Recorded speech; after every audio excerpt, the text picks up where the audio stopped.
The morning sun spilled through the living room windows, casting a soft glow over the pastel balloons and delicate ribbons carefully hung from the ceiling. The scent of freshly baked cupcakes and lavender candles filled the air. Today was supposed to be a day of joy, a celebration of new life and fresh beginnings. Instead, it felt like walking into a quiet storm. I stood by the gift table, smoothing the wrinkled tissue paper and adjusting the tiny baby clothes stacked in neat piles. My heart fluttered with a mix of excitement and nerves. This baby shower was my moment, a chance to finally feel accepted, to share happiness with my husband's family. But a shadow loomed in the room, one that I couldn't ignore. She arrived just as the first guests trickled in, my mother-in-law. Her entrance was quiet but commanding, like a queen entering her court. Her lips curved into a tight smile that never reached her cold eyes. She wore a carefully chosen outfit, elegant but sharp, much like the woman herself. "Looks like you've put a lot of effort into this," she said, voice sweet but brittle. "A bit much, don't you think?" I forced a smile, trying to keep my voice steady. "Thank you. I wanted everything to be perfect." Her gaze lingered on me a moment longer than necessary, weighing me, judging me.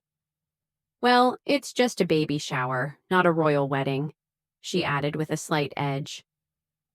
The room fell into an uncomfortable silence, and I caught the curious glances of the guests. My mother-in-law loved to throw subtle barbs, wrapping cruelty in politeness so no one else would call her out. It was a game she played well, and tonight I was the target. I could feel my husband's eyes on me, a mix of sympathy and helplessness. He knew how his mother treated me, but he'd learned to keep quiet for the sake of family peace.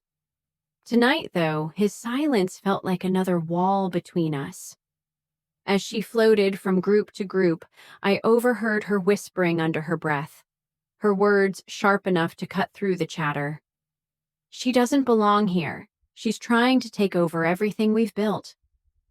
Her cruelty stung, but what hurt more was the way some guests nodded, their smiles fading into uneasy looks.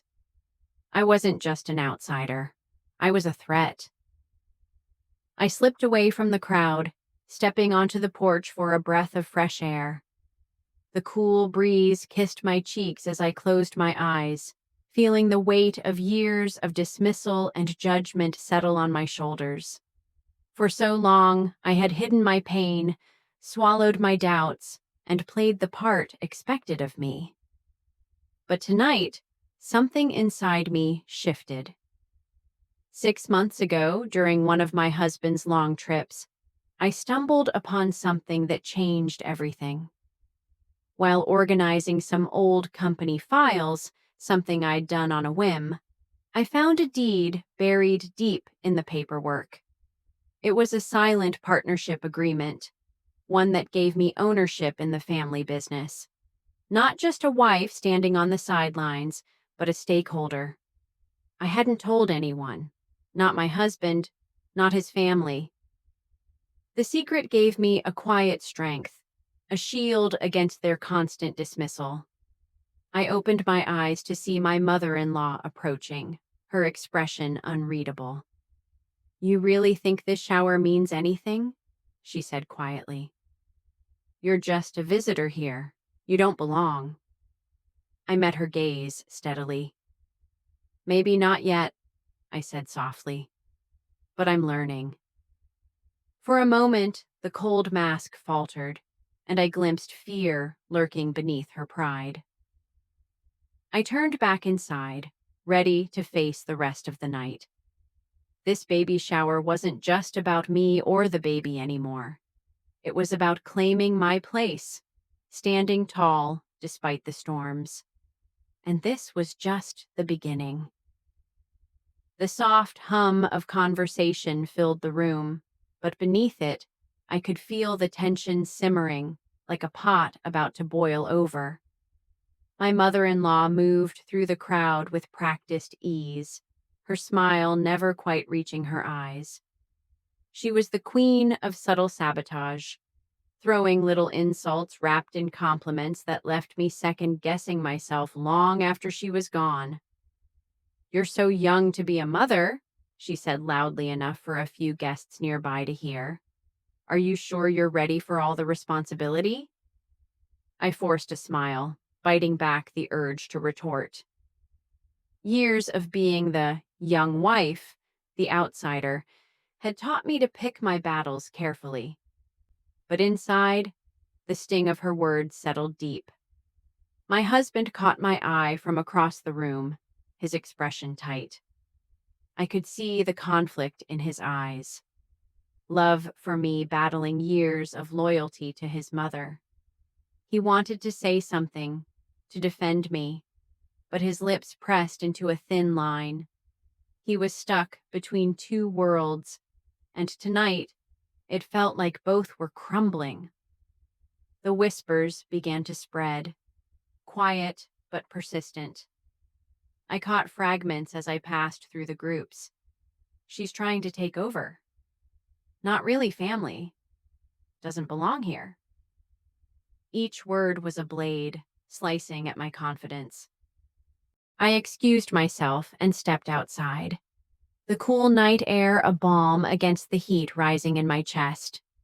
The porch was quiet, the only sound the distant rustle of leaves. I closed my eyes, pressing a hand to my belly, feeling the life growing inside me. A life innocent of this family's conflicts. The memories flooded back.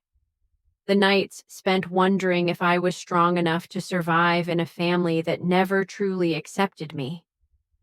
The whispered accusations behind closed doors, the endless comparisons to my husband's perfect sister, the golden child who seemed to do no wrong. But what they didn't know was that I had a secret weapon.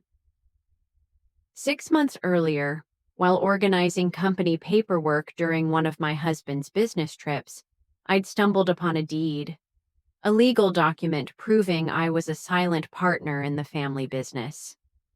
It wasn't just a formality. It meant I had real ownership, real power. I hadn't told anyone yet. The knowledge had been my private strength, a quiet rebellion against the constant undermining. Now, as I stood under the stars, I knew the time was coming when I would have to use it. Footsteps approached, and I turned to see my mother-in-law. Her face was carefully neutral, but the eyes told a different story. Sharp, calculating. "You're not really going anywhere, are you?" she said softly. I looked her in the eye.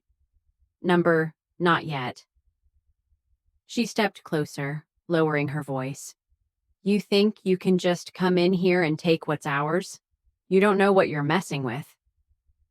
I smiled faintly, the confidence I'd been cultivating surfacing. "Maybe I don't, but I'm learning fast." Her lips twitched, a brief, bitter smile. "By the way, the venue for this baby shower? I helped pay for it." I shrugged, meeting her gaze steadily. "Funny, I helped pay for it too." Her eyes flickered, betraying a moment of surprise before the cold mask returned. Without another word, she turned and walked back inside. I took a deep breath and followed, feeling a new resolve settle within me. This night wasn't just a celebration anymore. It was the start of a battle. A battle for respect, for justice, for my family's future. Inside, the party went on, but I was different now. I carried a secret that shifted the balance of power.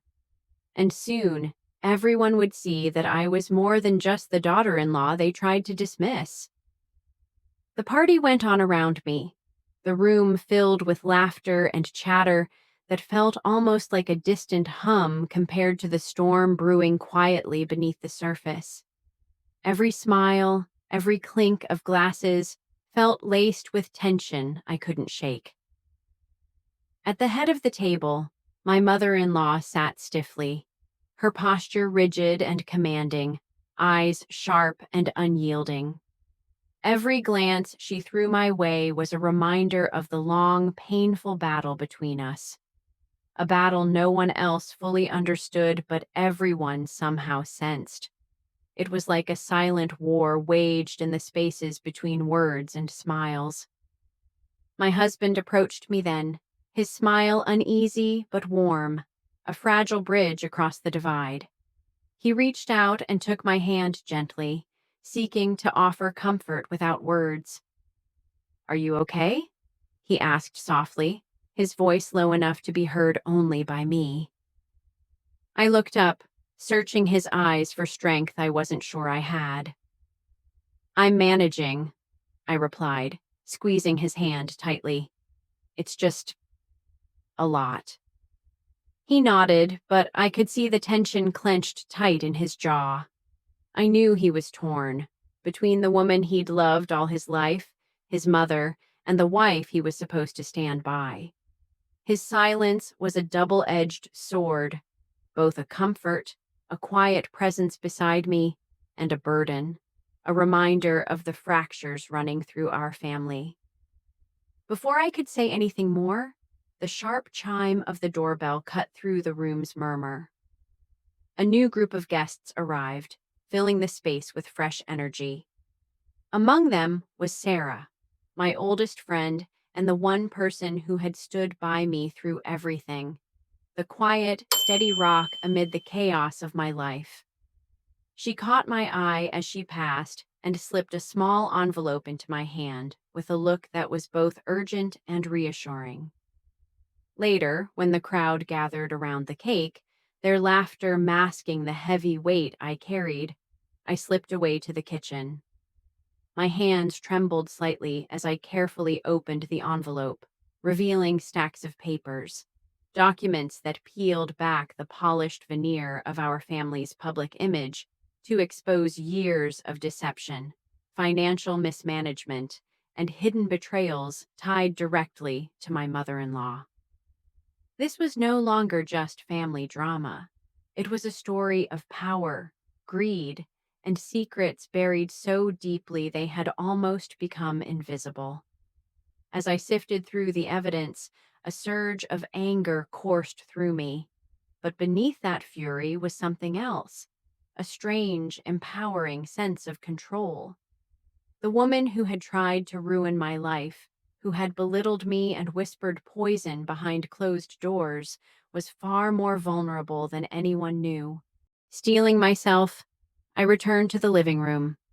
The warmth and noise of the party hit me like a wave, but beneath it, I felt a newfound resolve.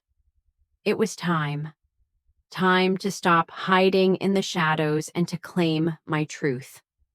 I cleared my throat, drawing the room's attention. The chatter dimmed, eyes turning toward me with curiosity and, in some cases, thinly veiled suspicion. "Thank you all for coming," I began, my voice steady despite the pounding of my heart. Tonight was meant to be a celebration of new beginnings, of welcoming a new life into this family. But sometimes, the past refuses to stay buried. My mother-in-law's eyes narrowed, her body stiffening as if preparing to strike. I held up the folder in my hands, making sure everyone could see.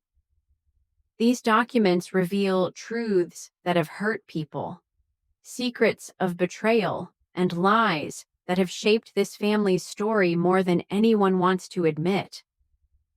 Gasps rippled through the room like a sudden cold wind.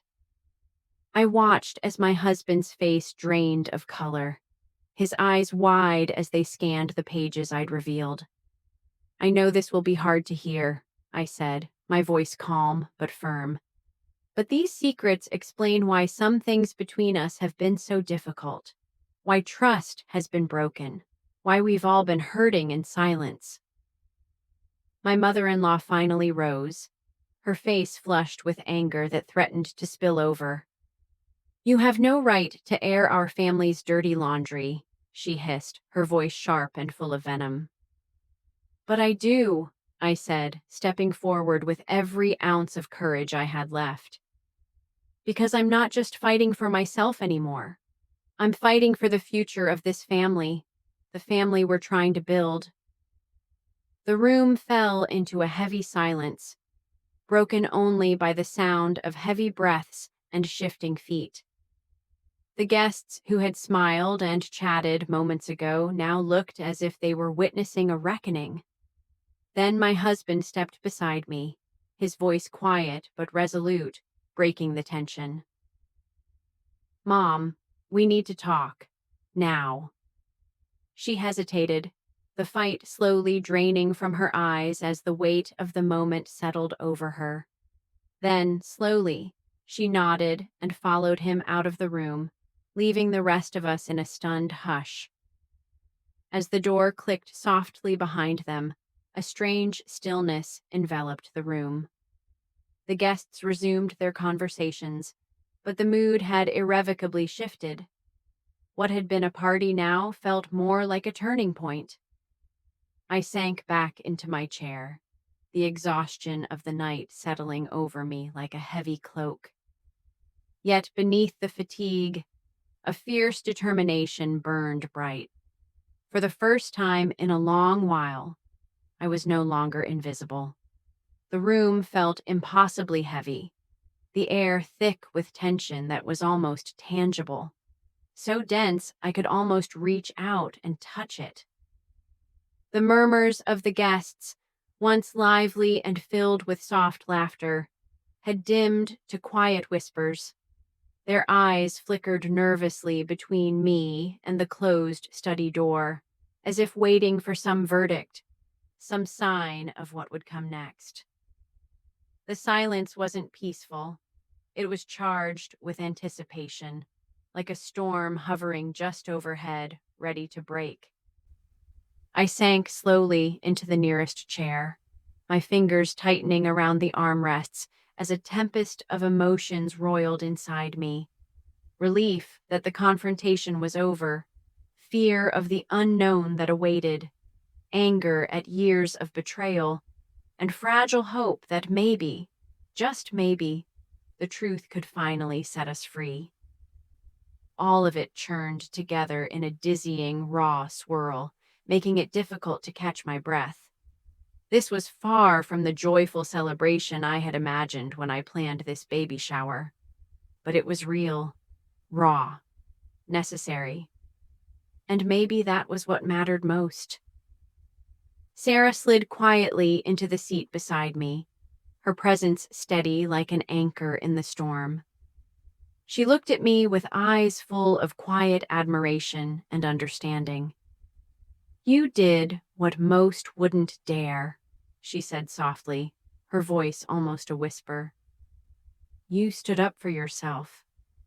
I shook my head slowly, a bitter smile tugging at the corners of my lips. I don't know if it was courage, I admitted.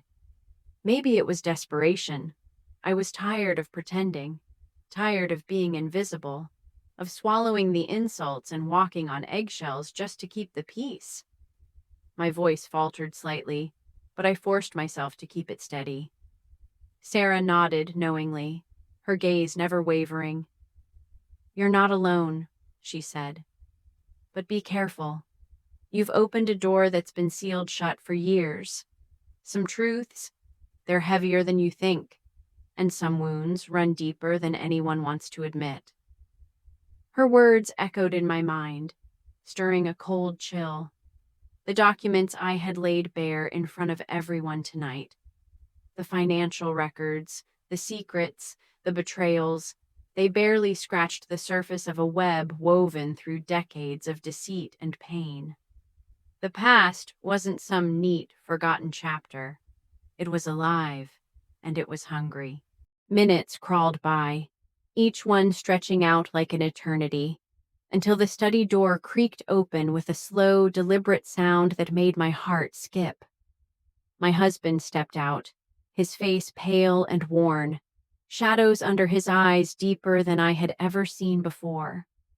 His shoulders sagged slightly, weighed down by the burden of what he'd just confronted. He sat down beside me without a word at first, his hand finding mine and holding it with a tenderness that made my heart ache and ache. There was so much unsaid in that touch, a promise, an apology, a plea for understanding. Finally, he spoke, his voice low and heavy. "I need to know everything," he said quietly. "Not just what you found tonight, but the whole truth about my family. I can't keep living in half-truths. I want to understand. I want to know who they really are, and who I am in all of this." I looked into his eyes and saw the weight he carried, the burden of love tangled with betrayal, confusion with loyalty. It was a weight I'd felt too for so long. "It's not going to be easy," I warned, my voice barely above a whisper. "Some truths will hurt you more than you expect, but I promise I'll tell you everything when you're ready." He nodded, a silent promise passing between us, fragile but strong enough to hold on to. The guests gradually began to filter out of the house, some offering quiet condolences, others simply shaking their heads in disbelief.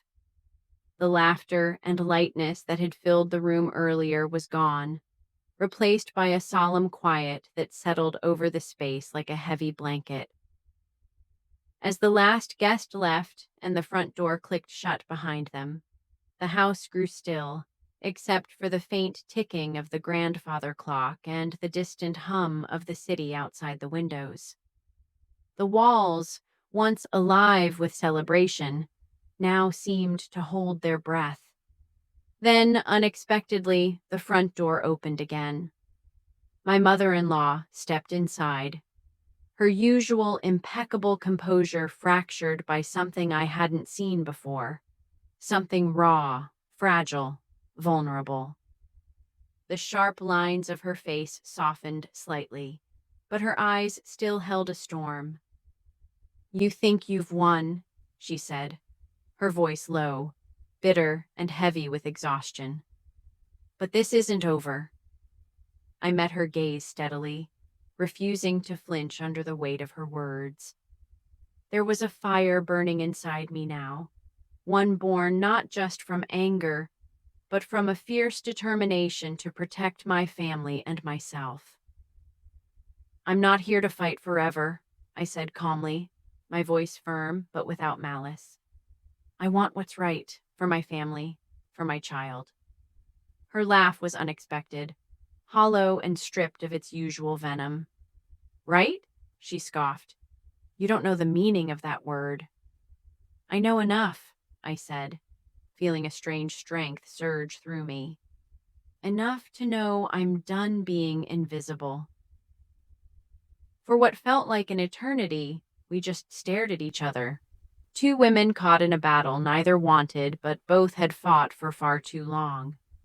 The room felt charged, the silence thick with years of pain, misunderstanding, and unspoken truths.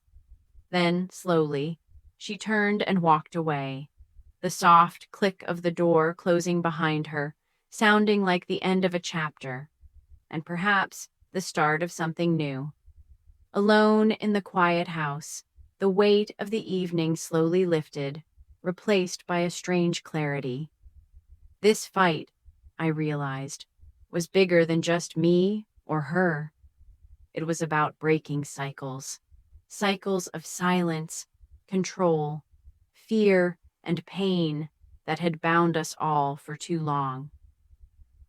I looked down at my belly, the small life growing inside me pulsing with gentle kicks, as if reminding me that this was about more than just the past. It was about the future, the one I was determined to build with love, honesty, and strength. No matter what came next, I was ready. I wasn't invisible anymore. The days following the confrontation hung heavy over the house like a thick fog.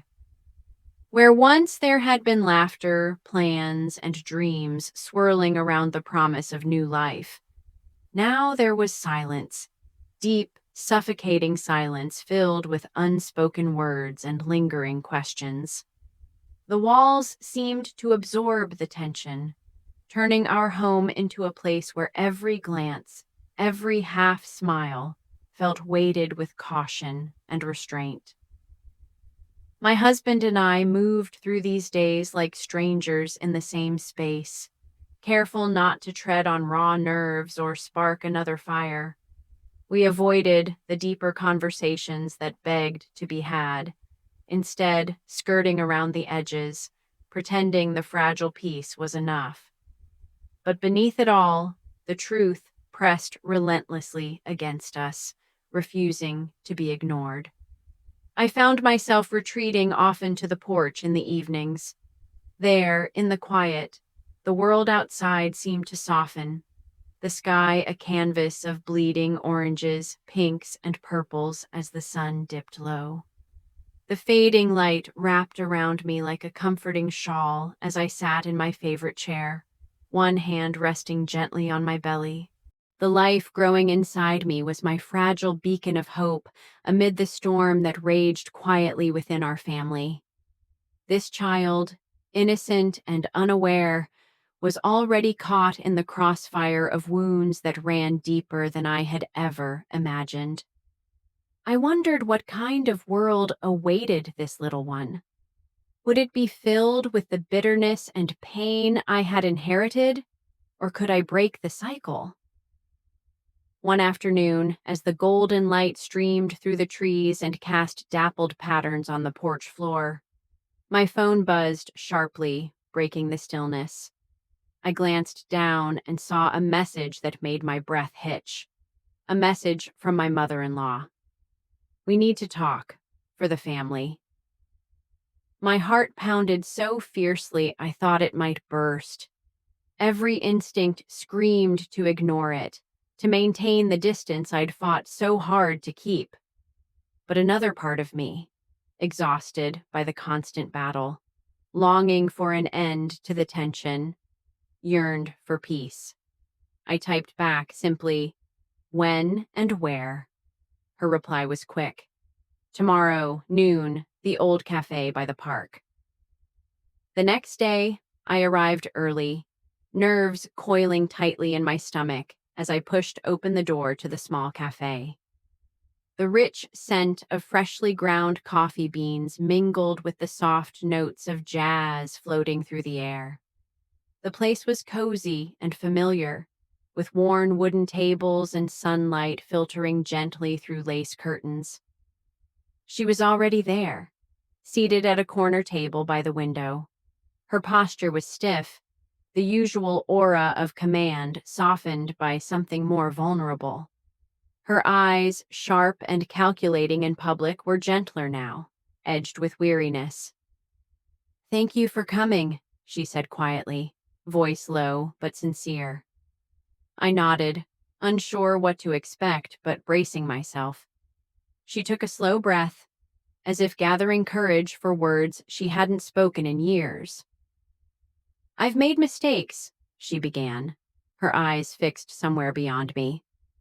"More than you know. I thought I was protecting this family, but maybe I was just scared. Scared of losing control. Scared of losing everything I've built." Her confession caught me off guard. For so long, she had been the enemy in my story, the source of so much pain and resistance.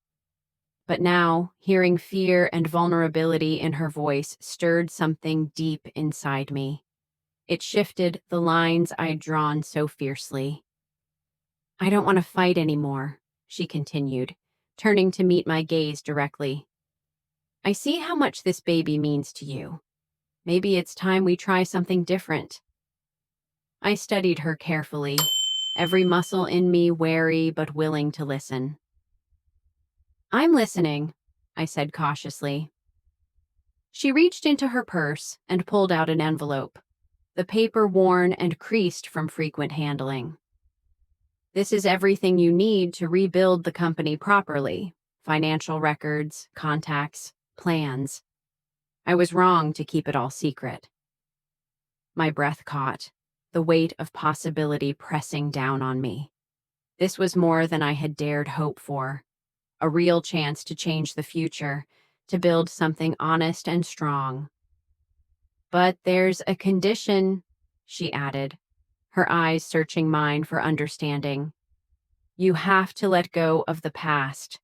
No more digging, no more accusations. We start fresh, for the baby's sake. The weight of her words pressed down like a heavy stone. Could I forgive? Could I truly trust? I need time, I said honestly, the honesty feeling like both relief and burden. This isn't easy. She nodded slowly, a hint of gratitude flickering in her tired eyes. I know. As I left the cafe, the envelope felt heavy in my hand, not just with paper, but with the weight of what it represented. A strange mix of hope and doubt swirled inside me. Maybe this was the beginning of peace, a step toward healing. Or maybe it was just another chapter in a long, complicated fight that might never truly end. Back home, I told my husband about the meeting. I watched as cautious optimism flickered across his face, softening the lines of exhaustion. Maybe we can really move forward, he said quietly, the vulnerability in his voice breaking through the silence between us. But deep down, beneath the fragile hope, I knew the road ahead wouldn't be smooth. The past wasn't ready to stay buried. Some wounds ran too deep for quick fixes, and some ghosts would always linger in the shadows. Still, for the first time in a long time, I allowed myself to believe that healing might be possible, not just for me, but for the family we were trying to build. That belief, however tentative, became my new anchor as the sun set behind the trees, painting the sky with colors of promise and change. The weeks that followed my meeting with my mother-in-law felt like walking a tightrope stretched between fear and hope. Every step required balance, every word was measured, and every interaction carried the weight of fragile trust. The envelope she had handed me wasn't just paper and ink. It was a lifeline, a key to a future I desperately wanted, but wasn't sure I deserved. Nights were the hardest. After the world had quieted, I found myself wide awake, staring at the ceiling, my mind racing through every detail of the past months. The baby growing inside me was a constant reminder of what was at stake. Not just my future, but a legacy I wanted to rewrite. Late into those restless nights, my husband and I sat side by side in the study, the soft glow of a desk lamp casting long shadows over piles of financial records and business plans she'd entrusted me with. The documents revealed a tangled history, debts cleverly concealed, assets quietly shifted, alliances forged and broken behind closed doors. The story they told was one of power and survival, but also of fear. A fear so deep that it had shaped every decision my mother-in-law had ever made. She had been both the architect and prisoner of her empire, driven by a desperate need to hold on. And now I held the map of that world in my hands. One night, as I rested my head against my husband's shoulder, he whispered softly, "I never realized how much she was carrying. Not just the company. All this pain and fear." I nodded, the weight of his words sinking deep. The woman who had tried to break me was more complicated than I had ever imagined. Fear had driven her just as much as ambition. Maybe that was why she had been so ruthless, because she was scared of losing control when everything else felt like slipping away. Days blended into one another, filled with hushed conversations, tense phone calls, and long silences. We were navigating an uncertain path, unsure whether it would lead to healing or more heartbreak. Then, one evening, my husband pulled me aside, his face etched with seriousness, his eyes searching mine as if he was trying to find the right words in the dark. "There's something I need to tell you," he said quietly. "Something I only recently learned." My heart quickened, a knot forming in my stomach. "What is it?" I asked, holding my breath. He swallowed hard. "Mom has been living with a secret illness for years. It's why she's been so controlling and angry. She's scared, not just about the company, but about what comes next." The revelation hit me like a tidal wave. Her rage, her desperation, it wasn't just about power or greed. It was a fear of losing control, of facing the unknown alone when everything she'd built was crumbling beneath her. That night, I couldn't sleep. I thought about the cold mask she wore so well, the sharp words she threw like weapons, the bitterness that had poisoned so many moments. But underneath it all, there was a woman trembling with worry, fighting to keep her world from falling apart. The next time I saw her, I looked beyond the cold exterior. I saw the vulnerability in her eyes, the flicker of fear behind the tough facade. "I know about your illness," I said gently, my voice barely above a whisper. She looked up, startled, her guard momentarily slipping. "I don't want to fight anymore," I added. "Not for control, not for revenge. I want us to build something better. For the baby, for all of us." For the first time, she didn't argue. Instead, she reached out and squeezed my hand. A silent truce in a battle that had seemed endless. It wasn't an easy road from there. We stumbled often. Old wounds reopened with harsh words and cold silences. Some days it felt like the past was a shadow that refused to loosen its grip. But slowly, painstakingly, we began to rebuild trust. The baby shower that had nearly shattered our family became a symbol, not of division, but of new beginnings.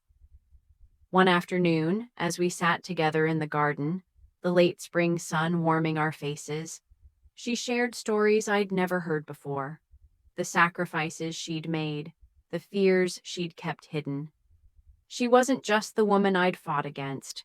She was a mother, a daughter, a woman haunted by her own past. I told her about my own fears, of being enough, of building a family on shaky ground, of breaking the cycle of silence and pain. We cried together, two imperfect women learning to understand one another. Months later, as I cradled my newborn in my arms, I realized something deeply important. Revenge might start the fight, but forgiveness is what builds the future. The little life I held was a testament to that hope, a chance to heal the fractures, to rewrite the story that had been written before me. I was no longer the powerless daughter-in-law.